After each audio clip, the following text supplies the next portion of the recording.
Corporal Anya Solov was tasked with maintaining a forward observation post, a small, exposed concrete bunker nestled on the highest ridge of the desolate Black Peaks.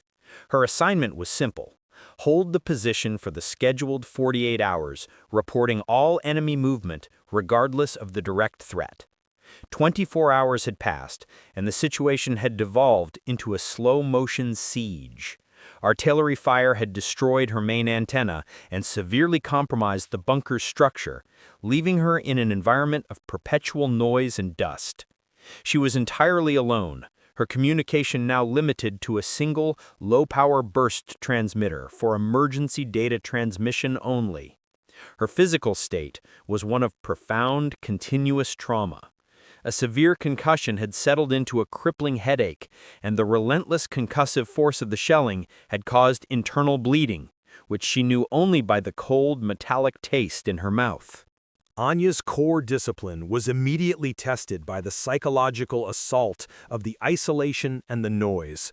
The constant shelling was a brutal, overwhelming stimulus, attempting to break down her capacity for rational thought. She fought the chaos with forced external order. She began an immediate, methodical inspection of the bunker's remaining infrastructure, treating the damage not as a personal crisis, but as a series of technical problems requiring sequential solutions. She stabilized the loose ceiling beam with an improvised brace, cleared the firing ports of debris, and meticulously organized her remaining supplies.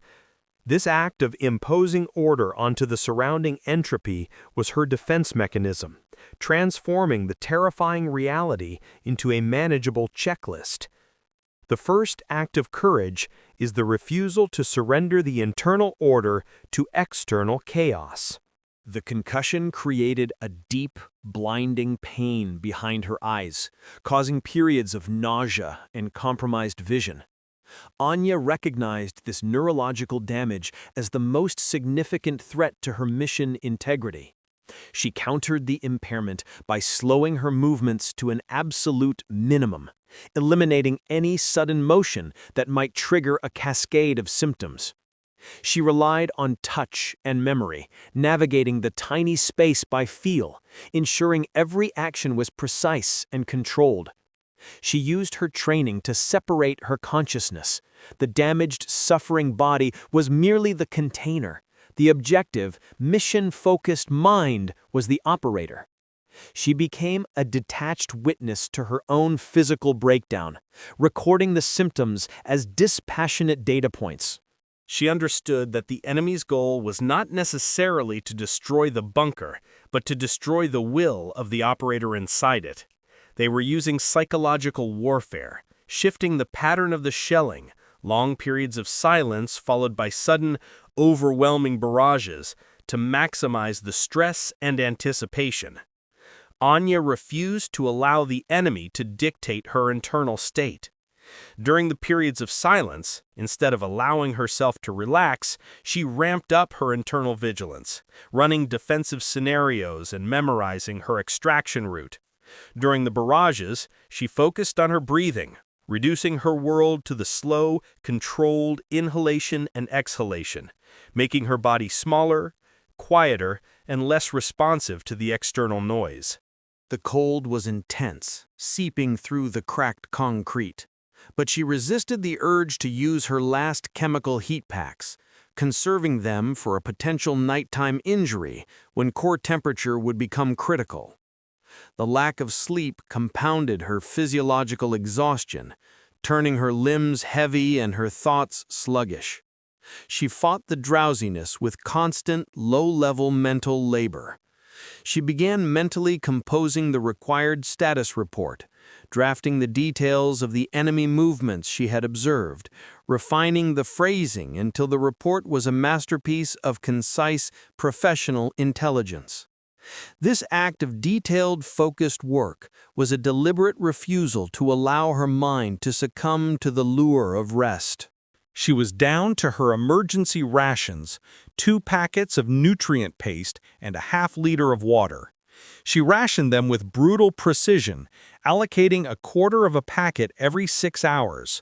chewing the paste slowly, forcing the body to absorb the minimal fuel over an extended period. The hunger was a profound, gnawing ache, but she used it as a tool, a constant, low-grade source of focused energy, preventing the lassitude that often accompanies complete fullness. She was managing scarcity with severe discipline, ensuring that the mission timeline and not her appetite governed her consumption.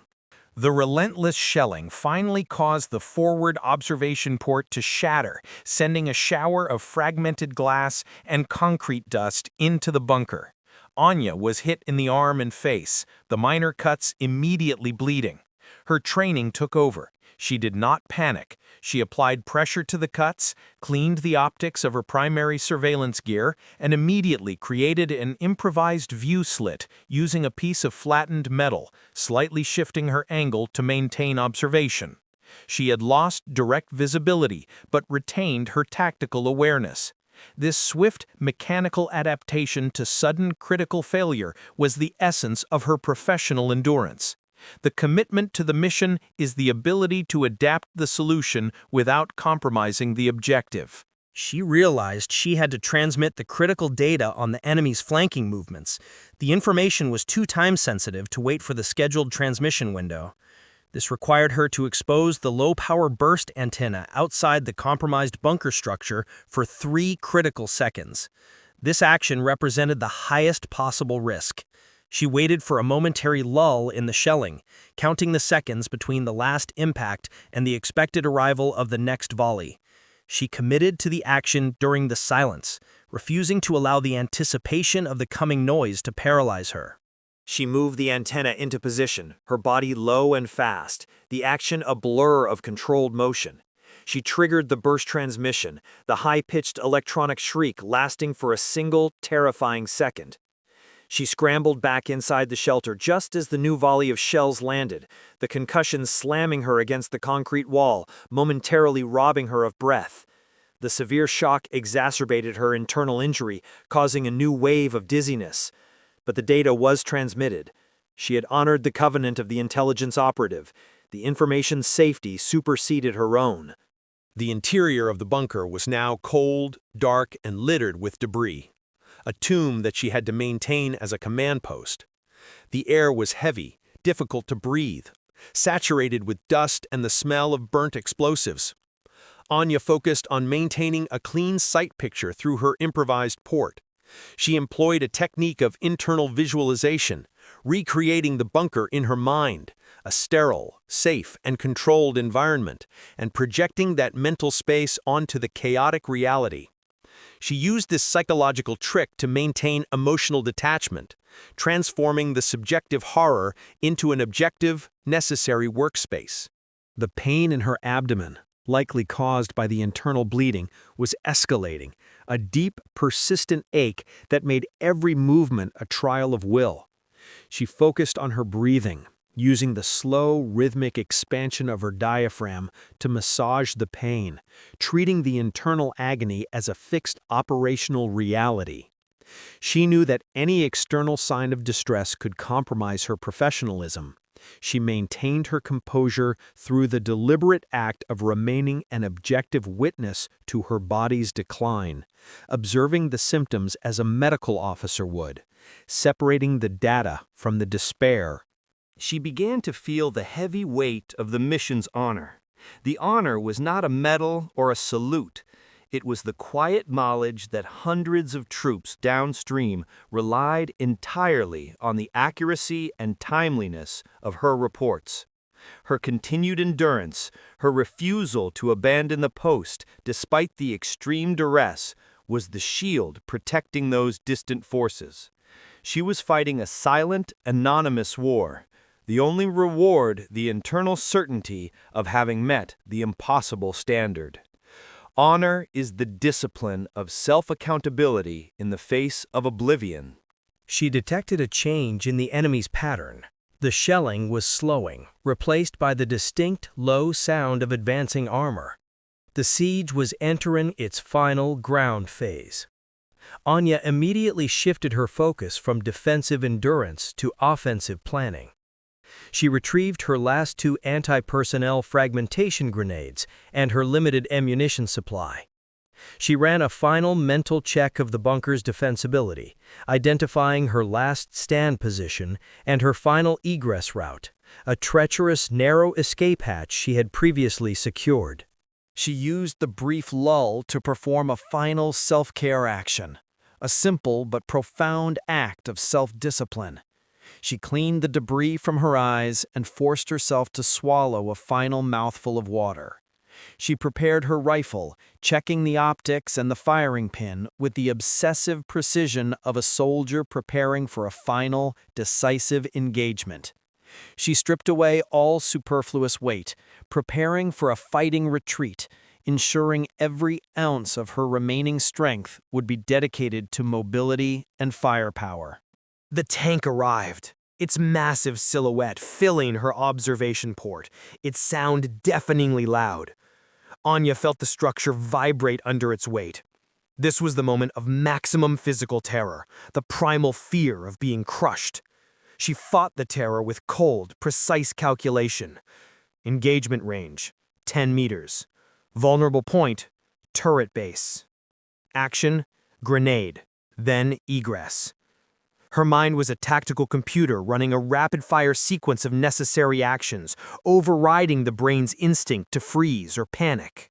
She tossed the first grenade through the observation port, the quick, blinding flash and subsequent explosion forcing the accompanying infantry to scatter. This was not a kill shot, it was a distraction to mask her retreat. She immediately moved to the escape hatch, securing her rifle. She looked back at the tiny, battered bunker, the scene of her prolonged endurance. She had held the position for the required time, transmitted the critical data, and survived the direct assault. The mission was successful, even if the position was lost. The escape hatch was a tight, narrow vertical crawl through unstable, debris-choked concrete. Anya forced her wounded body into the opening, using her elbows and knees to lever herself downward. The movement sent fresh, blinding waves of pain through her torso and head, forcing a gasp of involuntary air. She fought the urge to stop, maintaining a slow, desperate, continuous downward progression, relying purely on the muscle memory of the movement. She was squeezing through the physical manifestation of her own limits. She emerged into the darkness of the trench network below the ridge, utterly exhausted, collapsing onto the cold, wet earth. She lay there for only 20 seconds, fighting the gravitational pull of unconsciousness before forcing herself back to a low crouch. The mission was not over until she reached the secondary rendezvous point. She oriented herself using the faint stars visible through the smoke-filled sky and began the slow, agonizing crawl through the communication trenches, her rifle held ready, her senses on high alert. The crawl was the final, brutal phase of her endurance test. Her body was a wreck. Concussion, internal pain, cuts, and total physical depletion. But her mind was intact, clear, and absolutely committed to the final kilometer. She found a strange, detached peace in this ultimate suffering. The peace of a soldier who has nothing left to lose but her professional integrity. She knew she had given everything, and the only choice remaining was forward motion. The pain was merely the cost of transportation. She reached the secondary rally point, collapsing behind the designated rock formation just as the pre-dawn light began to break. She deployed her final signal flare, a single, silent, coded flash. Moments later, the low, steady sound of the extraction vehicle reached her ears. She was safe. As the medical team reached her, she gave her final, professional report, her voice weak but steady, focused on the data, not her distress.